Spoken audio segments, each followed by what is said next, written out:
Hey, and welcome back to Surprise Radio. I'm your host, Surprise, and with me I have Bondbreakr. This is a South Texas band that has a new EP coming out soon. We're going to talk about that, but thank you so much, Bondbreakr, for joining me. Thank you for having us. Hey, thank you. If you don't mind, would you mind introducing yourselves for anybody that's not familiar with you? Sure. My name is G, aka Hurricane G.BB. And my name is Kieran, aka Red Death, and I play guitar and make obnoxious noises. Patrick, I play the drums. I'm Fat, I play the bass. They're so cool. Rhythm section. We don't have cool nicknames though. That's not true. We just won't tell you what they are. keep those for the people that show up at the shows and just get to hear it. Mm-hmm.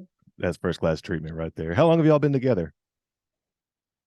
With that in the band, then we just like the terminus. Is it 3 years? Yeah, like 3 years ago you joined the band. Tell me about some of your influences and heroes growing up, either musically or not musically. I was a big Nirvana fan, as was everyone. Yeah. Yeah. That's what got me into music. My first CD was The Offspring, and that was really good. And my parents hated me listening to it. You got to keep them separated. Yeah. So, yeah. Yeah, that's cool. Like the CD that my mom really hated that I bought in front of her was Kitty Spit. Mm-hmm. And I love them so much. So they're like inspiration number one. Them and Jimi Hendrix. But we don't have to get into that right now. I was big on Florida death metal when I was a teenager. Morbid Angel, Deicide, Death. That was probably my first favorite music, I would say. Yeah, I preferred Alice in Chains over Nirvana. My first CD, I think, was Iron Maiden, though. And yeah, through there got into more technical death metal. Florida-wise, like Atheist and Cynic and that kind of thing. My first CD was actually Dr. Dre, The Chronic. I talked my parents into it because I said, "Look, he's a doctor." And Wow.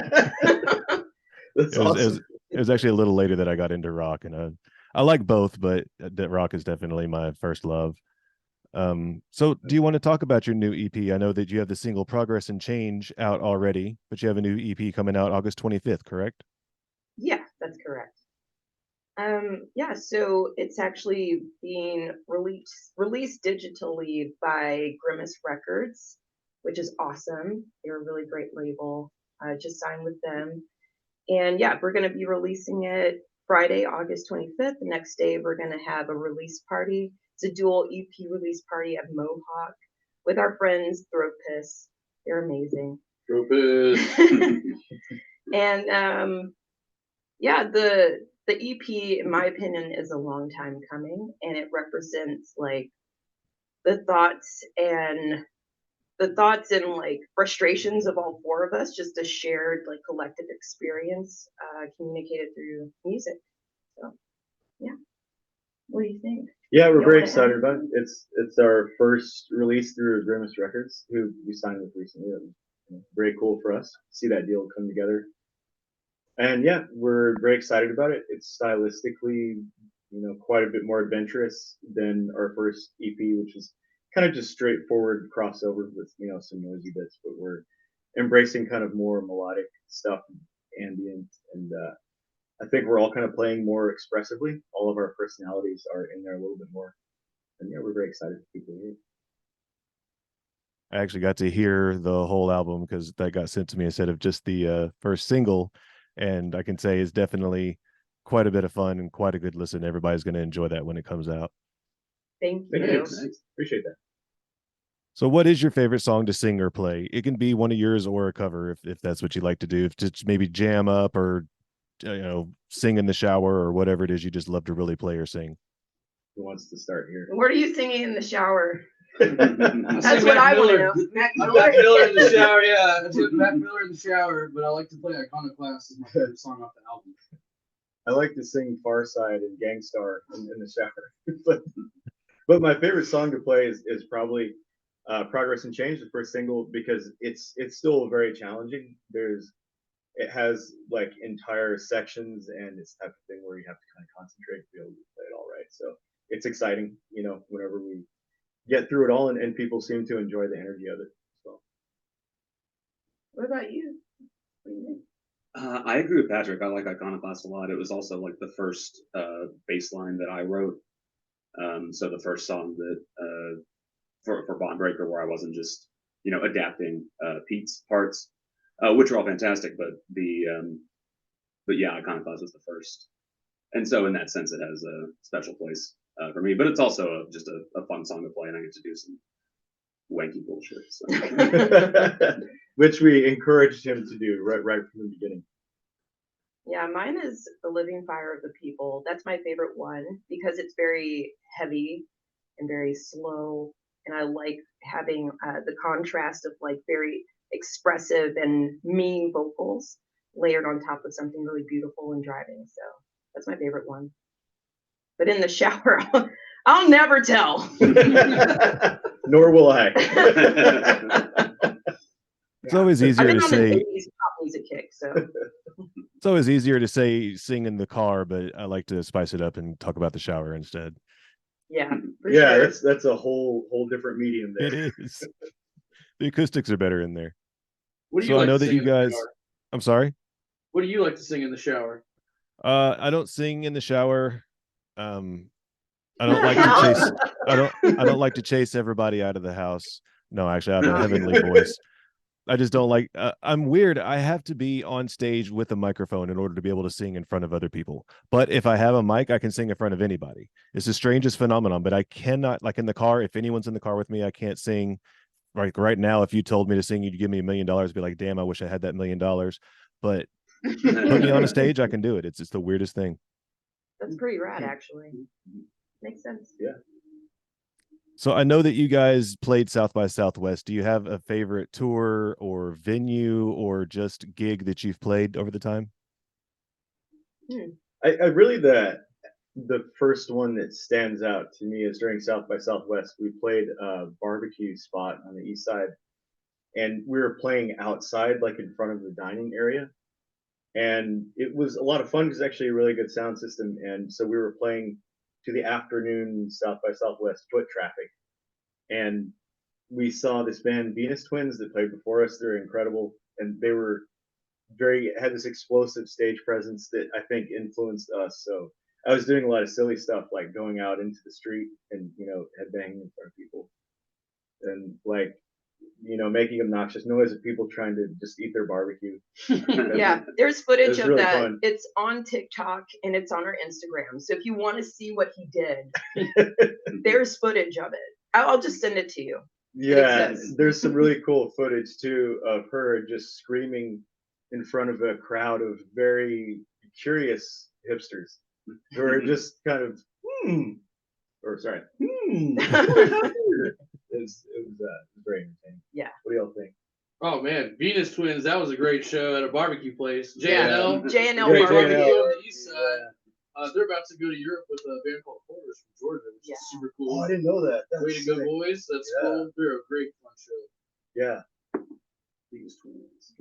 And shout out to David Castro from Van Serts. He's the one who yeah. put that show together. He has like a mobile sound system that he just brings to other outdoor spaces in Austin. Super cool. Super rad. T? Favorite? You said favorite tour, right? Well, we've Yeah. done Tour, one- show, any of it, venue. Yeah, we've done one tour Oh, in this iteration of the band, and I mean, on a technicality, I guess that's my favorite one, but it went really well. We had a really good time, even though the AC didn't necessarily work in the van, and it was in July. But yeah, we had a great time. You know, we didn't hate each other by the end of it. We got to, you know, meet a lot of cool people, cool bands, playing cool spots. 2 weeks, no days off. It was a lot of fun.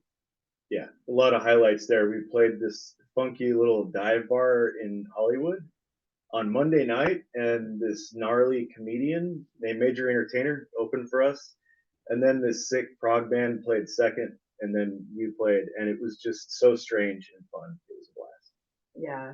My favorite on that tour is when we played Yuma. That was super, super fun. It's Scumbag Productions, right? Yeah. Scumbag Productions, they put it on for us, and we played with some really amazing people. Jeepers? Jeers. Yeah. Jeepers! No, it's so Jeers and Manhandle, they're out there in Yuma and they killed it. So that was probably my favorite. I like it when Yeah. people are moshing, so that was awesome. But like top show for me personally was in San Angelo because we got to party with our friends. Everybody came out and like sent us off with a bang. So Yeah. that was awesome. We played with the Dead Horse and that was super cool. Yeah, we have some good friends there. Shout out to Tyler in China. Shout out to Corey.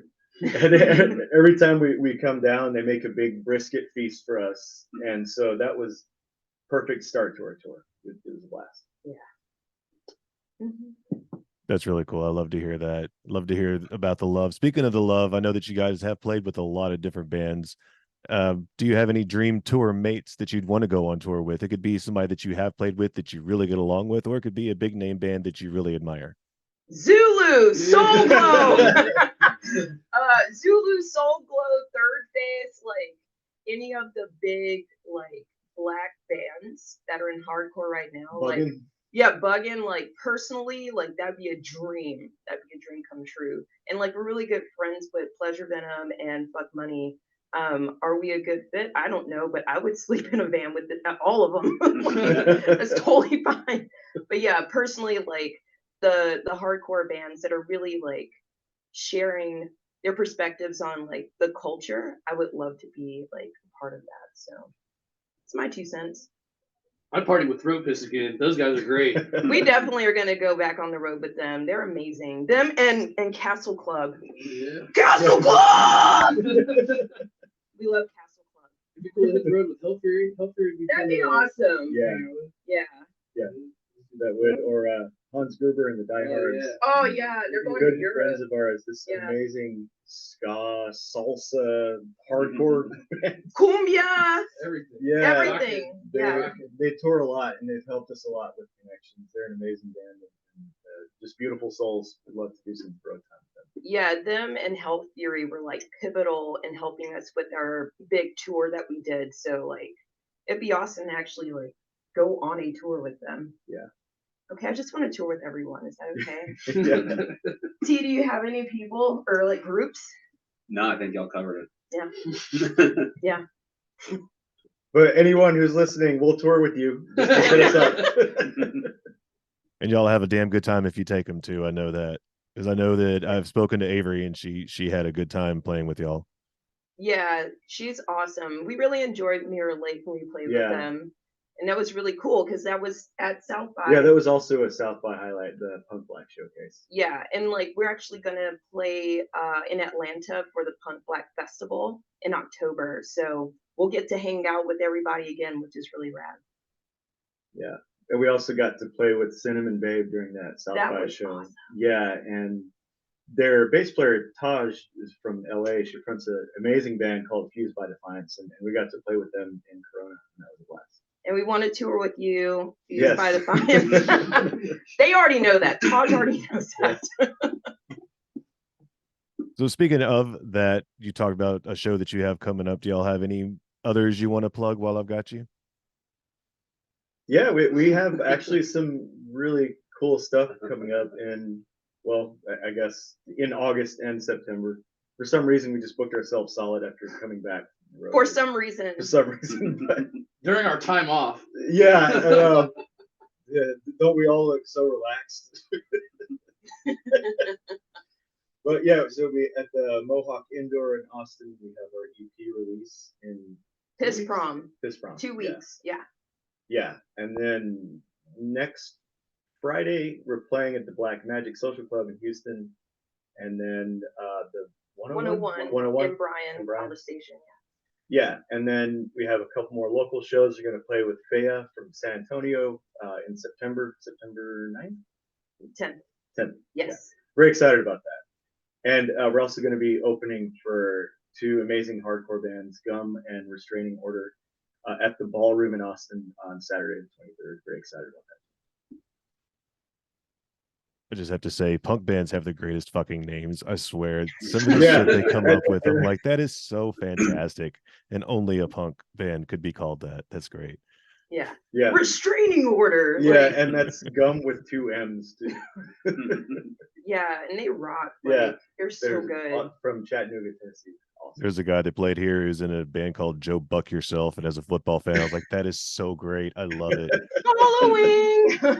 Hell yeah. Hell yeah, I did. I did too. I followed him. Do you guys have any sponsors or dream sponsors?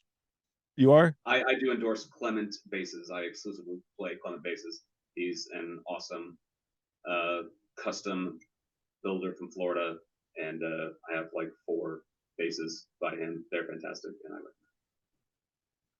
Sorry, I started laughing when you did that. I realized when they turned so that you could talk, I also turned. You have the floor, sir. So do you guys have anything outside interests that you're really into besides music? It sounds like you're pretty busy, so you don't really have time for it, but like TV shows or movies or games or anything like that? Sleeping. I like to try and sleep occasionally. Sleeping is pretty rad. Yeah. Sleep is cool. What do we do? I don't know. I'm a cryptozoology dork. I love reading about strange monsters and stuff. But on our honeymoon, we went to the Sasquatch Outpost in Bailey, Colorado. And then I became a believer. Yes. So, yeah. Bigfoot. I'm a huge fan of The Office. Like, here, I'll show you real quick. I have a Dundee. You have a Dundee. That's so great. That makes me so happy that you have a Dundee. Yeah, it was awarded to me by some former colleagues at What's an it for? old job. It's for Hot Tea Fire Designs. Don't waste my time, Geraldine Hayes McCluskey. It's great. appropriate. So, yeah. So if I could get a little serious for just a second, I wanted to ask you if you have any lyrics that you've written that you just really, maybe it's in a growl or something that people didn't 100% get. Do you have any lyrics that you'd really want people to pay attention to or that really meant something to you when you wrote them or sang them? Probably all of the lyrics in Progress and Change, with the particular stanza being all you bozos vote a no-go on our bodies and our rights. And I don't think that that's exclusive to women or people that identify as women or female. I think it's like everyone's bodily autonomy is being slowly but surely stripped away from them. Sometimes at shows it's kind of hard to hear that, which is why I thought it was so important for us to have a lyrics video for that. But every word in that, I believe in it wholeheartedly. And I hope that people can digest it and use it as a cloak or as armor as they walk out into the world, because it's hard out here. So yeah, those are the most important to me. Do you guys have any lyrics that resonate with you that she sings? They don't know what I'm saying. Can't hear shit. Oh boy, sorry, go ahead. Cool. We talked about Iconoclast. I really like the lyrics to that one, and really specifically the issues around Black women and the treatment of Black women. And I think that it's very poignant that it seems to be reaching people so far. I like to see that. Yeah, we've gotten a lot of response from Black women from that song in particular. I wrote it because I feel like simultaneously Black women are seen and also pushed aside and ignored, but also we are kind of like at the highest percentage or the highest end of the spectrum of like suffering the most violent crimes, and like we die pretty frequently, even in like medical treatment facilities, even like giving birth, like Black women are at the brunt. So Iconoclast it's a song for Black women. Like they can have it, they can own it, and they are free to be angry about our circumstances. So we also have a lot of joy, which is great, but I felt compelled to give the perspective of a Black woman that actually is angry about what's happening to her. Bondbreakr, thank you so much for joining me. I wanted to one more time remind everybody that you have an EP coming out on August 25th and many shows promoting that and much more. You can find all of that information on their socials. I will also link all of that in the description below. Bondbreakr, thank you so much again for joining me. Thank you. Thank you. This was really fun. Appreciate it.